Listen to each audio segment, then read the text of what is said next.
Selamat pagi guys.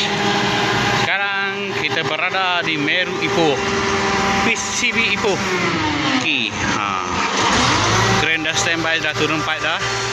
Ada 4 batang dah turun. Total semua pipe 29 batang. Guys.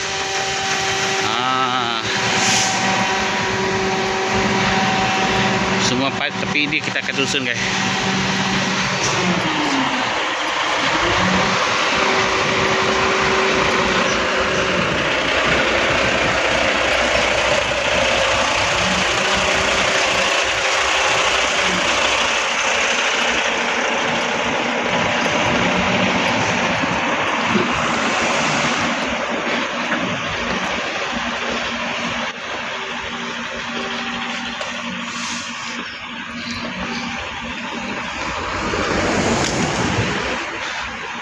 Okey, kawasan ni nanti kita semua letakkan pipe guys.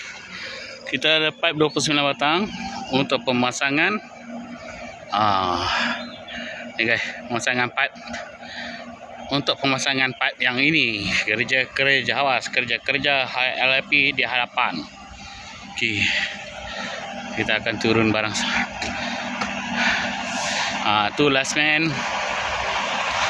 Jaga kereta 2 kiri dan kanan. Okay. Ini lori kita bawa pipe daripada KL.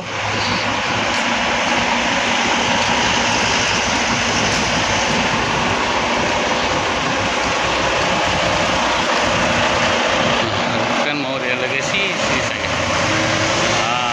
Transport boleh guna ni. Okay, ini pipe 400 mm, panjang 10 meter. Okey, satu ada atas, 2 orang bawah. Yang sana kita dah turunkan 4 batang guys. Okey guys, stay tuned guys.